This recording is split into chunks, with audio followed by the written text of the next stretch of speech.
Assalamualaikum warahmatullahi wabarakatuh. Salam sejahtera bagi kita semua. Puji dan syukur atas nikmat yang telah Tuhan limpahkan sehingga kita dapat mengikuti kegiatan diskusi kali ini. Kami dari kelompok 5 akan menyampaikan materi dengan tema peran guru dalam manajemen pendidikan.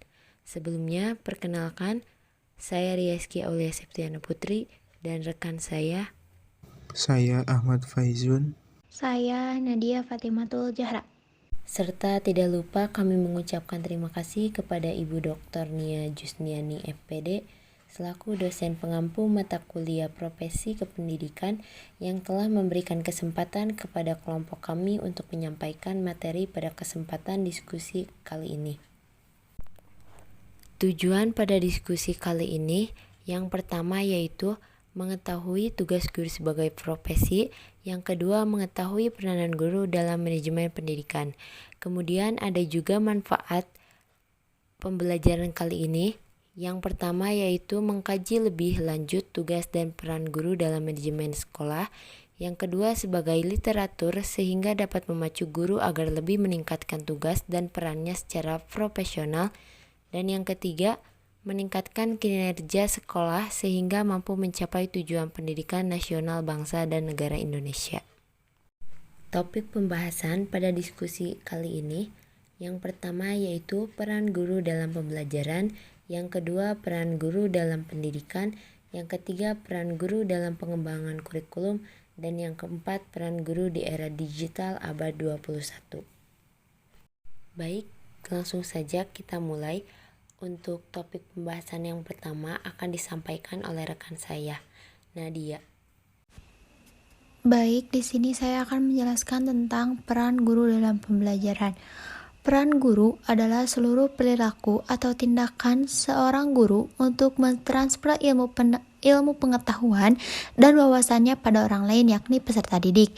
Jika membahas peran, ada dua hal yang melekat, yakni hak dan kewajiban. Keduanya akan berjalan secara beriringan dan tidak bisa dipisahkan satu sama lain. Yang akan dibahas pertama yaitu peran guru dalam pembelajaran. Peran guru dalam pembelajaran banyak banget poinnya. Mari kita bahas satu-satu. Yang pertama ada guru sebagai pendidik. Sebagai tenaga pendidik, guru harus bisa dijadikan panutan bagi peserta didik dan lingkungan sekitarnya. Untuk itu, guru harus memberi standar kualitas pribadi yang unggul, misalnya berwibawa, tanggung jawab, disiplin, suka membantu, dan sebagainya. Yang kedua, ada guru sebagai pengajar. Guru sebagai pengajar memiliki makna. Guru menjadi jembatan bagi para peserta didik untuk berkembang, mempelajari segala sesuatu yang belum diketahuinya, dan membentuk kompetensi peserta didik. Yang ketiga ada guru sebagai pembimbing. Guru sebagai pembimbing artinya guru berperan untuk memberikan bimbingan berdasarkan ilmu pengetahuan yang dimilikinya. Bimbingan itu bisa berupa bimbingan akademis dan non-akademis, kayak emosional dan mental. Guru sebagai pelatih. Untuk memahami segala sesuatu, seseorang harus rajin berlatih. Begitu juga dengan peserta didik. Dalam hal ini, guru berperan untuk melatih peserta didik dalam mengasah kemampuan. Yang kelima, ada guru sebagai penasehat. Guru berperan sebagai penasehat, berarti guru harus mampu memberikan masukan dan nasihat pada peserta didik, baik secara intelektual maupun emosional. Keenam, ada guru sebagai pembaharu. Maksud pembaharu adalah guru bisa memberikan makna baru ke dalam kehidupan peserta didik melalui pengalaman yang dimiliki oleh seseorang guru. Yang ketujuh, ada guru sebagai model dan teladan. Pepatah bahasa Jawa mengatakan, guru iku digugu lan ditiru. Maksud pepatah itu adalah guru itu menjadi panutan dan teladan. Setiap tindakan guru akan menjadi cerminan tindakan peserta didiknya. Oleh karena itu, sudah sepatutnya guru menjadi model dan teladan yang baik bagi peserta didik. Yang kedelapan ada guru sebagai peneliti. Guru sebagai peneliti memberikan arti bahwa guru harus selalu mencari titik kelemahan dirinya sebagai seorang pendidik. Tidak hanya itu, setiap kendala yang ditemukan selama menjadi pendidik harus dicari solusinya, salah satunya melalui penelitian. Yang kesembilan ada guru sebagai pendorong kreativitas. Kreativitas peserta didik akan semakin terarah jika mereka berada di lingkungan yang sesuai. Salah satu lingkungan yang sesuai untuk mengasah kreativitas peserta didik adalah sekolah. Saat di sekolah, guru harus bisa memberikan contoh bagaimana menjadi insan yang kreatif itu. Nantinya, hal itu bisa menjadi pendorong kreativitas peserta didik. Yang ke-10 ada guru sebagai emansipator. Sebagai emansipator, guru harus bisa memahami potensi peserta didiknya dan menyadari akan pentingnya selaras dengan kebudayaan. Yang ke-11 ada guru sebagai evaluator. Untuk melihat perkembangan peserta didik, salah satu upaya yang bisa digunakan oleh seorang guru adalah mengadakan evaluasi. Evaluasi bisa berupa tes, penilaian rutin, baik dari aspek kognitif, afektif, dan fisikomotorik. Selanjutnya di sini akan dibahas tentang peran guru dalam pendidikan. Peran guru dalam pendidikan ada 4 poin. Yang pertama, guru sebagai instruktur. Sebagai instruktur, guru bertanggung jawab terhadap berlangsungnya kegiatan belajar mengajar. Dalam hal ini, guru harus membuat kondisi belajar mengajar selalu kondusif. Yang kedua, ada guru sebagai manajer. Sebagai manajer, guru harus bisa mengatur seluruh kegiatan pembelajaran dan kegiatan di luar kelas.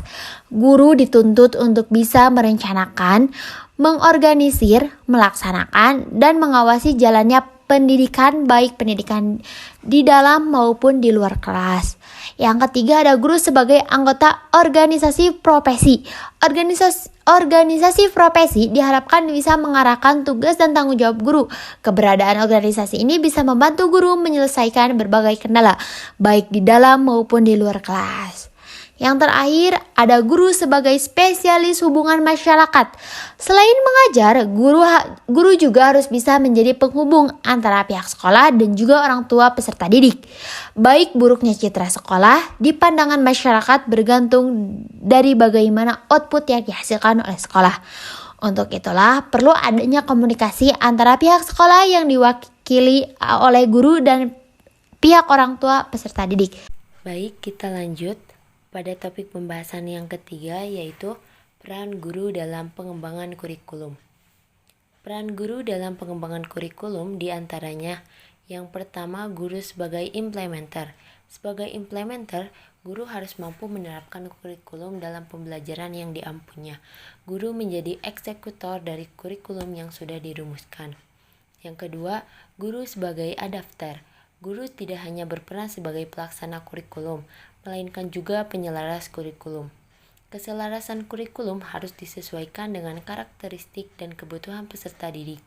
Dalam hal ini, guru diberi keleluasaan untuk menyesuaikan dengan karakteristik sekolah dan kebutuhan lokal. Yang ketiga, guru sebagai peneliti kurikulum. Arti dari guru sebagai peneliti kurikulum adalah guru bertanggung jawab untuk meneliti kelayakan efektivitas program, model pembelajaran, mencari data untuk mengetahui tingkat keberhasilan peserta didik, dan sebagainya. Yang keempat, guru sebagai desainer pembelajaran. Menarik tidaknya suatu pembelajaran bergantung dari pembawaan guru. Jika guru bisa mendesain pembelajaran semenarik mungkin, maka pembelajaran tersebut lebih mudah diterima oleh peserta didik. Yang kelima, guru sebagai seniman pembelajaran. Sentuhan seni yang diberikan guru saat pembelajaran ternyata bisa meningkatkan kesenangan peserta didik pada pembelajaran tersebut. Yang keenam, guru sebagai motivator pembelajaran. Sebagai motivator, guru harus bisa membangkitkan semangat belajar peserta didik sehingga tujuan pelaksanaan kurikulum bisa tercapai. Perumusan kurikulum tidak hanya berlaku untuk guru, melainkan untuk peserta didik pula. Agar tujuan kurikulum melalui pembelajaran bisa tercapai, dibutuhkan kerjasama antara guru dan peserta didik. Yang ketujuh, guru sebagai mediator pembelajaran. Mediator pembelajaran artinya guru menjadi perantara antara sumber belajar dan peserta didik. Jika peserta didik mengalami kesulitan dalam memahami sumber belajar, guru harus bisa membantu memecahkan kesulitan tersebut. Yang kedelapan atau yang terakhir adalah guru sebagai inspirator pembelajaran. Saat berada di sekolah, sumber inspirasi bagi peserta didik itu adalah guru. Kecakapan guru dalam memberikan materi bisa menginspirasi peserta didik untuk belajar lebih giat. Dengan demikian, pelaksanaan kurikulum bisa berjalan sesuai rumusan yang telah dibuat. Baik, untuk materi yang selanjutnya yaitu peran guru di era digital abad 21. Di era digital abad 21 seperti sekarang ini, kemajuan teknologi informasi dan komunikasi tidak bisa dielakkan lagi. Setiap individu seolah dituntut untuk menguasai keduanya agar tidak tertinggal dengan kemajuan zaman. Jika ditinjau dari dunia pendidikan, kemajuan teknologi ini membawa dampak yang cukup signifikan. Oleh sebab itu, guru dituntut untuk menguasai teknologi sebagaimana perkembangan yang ada. Hal itu membuat peran guru di era digital abad 21 semakin kompleks. Adapun peran guru di era digital abad 21 adalah: yang pertama, guru harus bisa membangun komunikasi yang efektif antara peserta didik dan komunitas sekolah dengan memanfaatkan teknologi. Yang kedua, guru menjadi pembelajar dan agen perubahan di sekolah melalui sinergi antara kompetensi dan teknologi. Kemudian yang ketiga, guru menciptakan pembelajaran interaktif menggunakan media digital. Yang keempat, guru sebagai pengarah, artinya mengarahkan perangkat digital yang dimiliki peserta didik untuk menunjang pembelajaran. Kemudian, ada peran guru dalam pembentukan karakter peserta didik. Pendidikan di lingkungan sekolah tidak hanya berorientasi pada nilai akademik saja. Lebih dari itu, sekolah harus bisa menempa peserta didiknya untuk menjadi insan yang berkarakter. Pembentukan karakter tentu tidak hanya menjadi tanggung jawab guru, melainkan juga orang tua dan lingkungan. Jika dilihat dari aspek pendidikan, tentu gurulah yang bertanggung jawab untuk itu. Adapun peran guru dalam pembentukan karakter peserta didik adalah sebagai berikut. 1. Guru sebagai teladan dan panutan. Segala tindakan dan perilaku guru akan selalu diamati oleh peserta didiknya. Oleh karenanya, guru harus bisa memberikan teladan dan menjadi panutan yang baik bagi peserta didiknya, agar mereka bisa berperilaku sesuai dengan gurunya. Yang kedua, guru sebagai komunikator. Sebagai komunikator, seorang guru harus bisa memberikan pesan yang jelas dan mudah dipahami oleh peserta didik. Dalam pembentukan karakter tersendiri, kemampuan komunikasi ini sangat dibutuhkan agar peserta didik bisa dengan mudah memahami dan mengimplementasikan pesan guru dalam kehidupan sehari-hari. Kemudian yang ketiga ada guru sebagai pengarah. Jika ada seorang peserta didik yang melakukan kesalahan, seorang guru harus bisa mengarahkan agar peserta didik tersebut kembali kepada perilaku yang benar. Kesimpulan materi kali ini, pendidik merupakan tenaga profesional yang bertugas merencanakan dan melaksanakan proses pembelajaran, menilai, membimbing, dan melatih, serta melakukan penelitian dan pengabdian kepada masyarakat.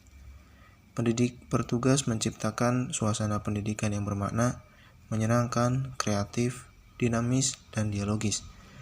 Sebagai pendidik, harus memberi teladan dan menjaga nama baik lembaga dan profesi. Kedudukan peranan guru dalam manajemen pendidikan antara lain pengelola pembelajaran, pengelola pendidikan, pengembangan kurikulum, dan pembentukan karakter. Pengelolaan pendidikan adalah suatu usaha yang sengaja dilakukan oleh guru atau pengajar yang melibatkan peserta didik dalam mengelola pendidikan dan pembelajaran guna mencapai tujuan pembelajaran secara efektif dan efisien.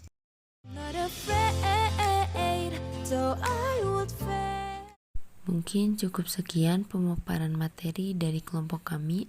Semoga apa yang telah disampaikan dapat bermanfaat juga menambah wawasan bagi kita semua. Mohon maaf apabila terdapat banyak kekurangan. Akhir kata, wabillahi taufiq wal hidayah. Wassalamualaikum warahmatullahi wabarakatuh.